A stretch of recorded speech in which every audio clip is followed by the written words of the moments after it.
एक पुलिस बेरहमी से लोगों पर डंडे बरसा रहा था, लाठियां बरसा रहा था। इनसे देखा नहीं गया। चंद्रशेखर आजाद ने एक ईंट उठाया, एक ईंट उठाकर और दरोगा साहब के सर को फोड़ दिया। दरोगा साहब वहीं पर दस चार कर गिर गए। आज 23 जुलाई है और 23 जुलाई को क्या है, 23 जुलाई को क्या है तो मेरे दोस्त 23 जुलाई को हमारे दूसरे भगवान अमर शहीद चंद्रशेखर आजाद जी का जयंती है। सबसे पहले मैं इन्हें कोटि कोटि नमन करता हूँ। जी हाँ, 23 जुलाई 1906 को ही अमर शहीद चंद्रशेखर आजाद जी का जन्म हुआ था। अमर शहीद चंद्रशेखर आजाद जी से हमें क्या सीखने को मिलता है और हमें क्या प्रेरणा मिलता है? क्या कारण है कि चंद्रशेखर आजाद का एक प्रतिमा जेल के बाहर अदमकद प्रतिमा बनाई गई थी? तो मेरे दोस्त अमर शहीद चंद्रशेखर आजाद ने अंग्रेजी हुकूमत के खिलाफ महज 15 वर्ष के उम्र में ही आंदोलन का नेतृत्व किया था। कितने वर्ष की उम्र में? महज 15 वर्ष की उम्र में। जिस समय आप गोली डंडा खेलते हैं और अपने दूसरे दुनिया में मस्ती रहते हैं, उस समय ये अंग्रेजी हुकूमत के खिलाफ प्रदर्शन किए थे, उसका नेतृत्व किए थे।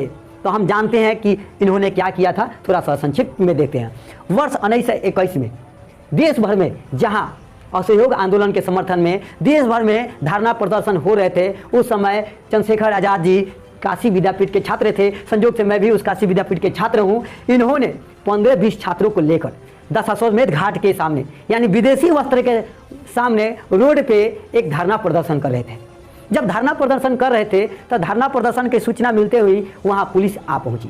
अब पुलिस आकर वहां लाठियां भाजना शुरू कर दी। लाठियों से बचने के लिए इनके दोस्त इधर उधर इधर भीतर हो गए, लेकिन चंद्रशेखर आजाद जहां के तहां खड़े रह गए। वह थोड़ा सा भी एक डेग ना इधर किए ना उधर किए। फिर चंद्रशेखर आजाद का नजर गया, एक पुलिस बेरहमी से लोगों पर डंडे बरसा रहा था, लाठियां बरसा रहा था। इनसे देखा नहीं गया। चंद्रशेखर आजाद ने एक ईंट उठाया, एक ईंट उठाकर और दरोगा साहब के सर को फोड़ दिया। दरोगा साहब वहीं पर दांत चियार कर गिर गए और बेहोश हो गए और चंद्रशेखर आजाद को वहीं पे गिरफ्तार कर लिया गया। गिरफ्तार कर उन्हें थाने ले गई। थाने में ले गया गया और उन्हें दिसंबर के ककराती ठंडी की रात थी। उस समय क्या किया गया, ओढ़ने के लिए बिछाने के लिए चंद्रशेखर आजाद को एक वस्त्र तक नहीं दिया गया और उस ठंडी रात में बंद कर दिया गया।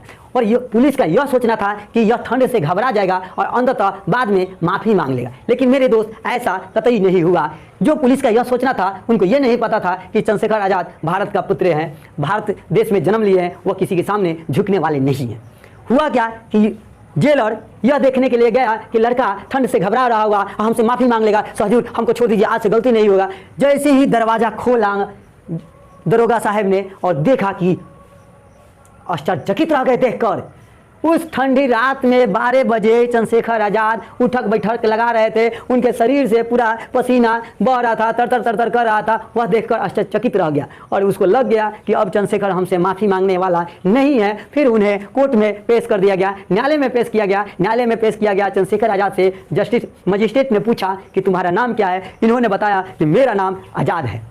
तुम्हारे पिता का नाम क्या है? मेरे पिता का नाम स्वतंत्रता है। तुम्हारे माता का नाम क्या है? तो मेरा माता का नाम भारत है। और तुम्हारा घर क्या है? तो मेरा जेल है। इस तेवर को सुनते हुए जज के कान आंख लाल सब हो गया और इस तेवर को सुनते हुए चंद्रशेखर आजाद पर 15 बेत बरसाने को आदेश दिए और जेलर जैसे ही 15 बेते उन पे बरसाए, हर बेत पे चंद्रशेखर आजाद ने भारत माता की जय का नारा लगाया।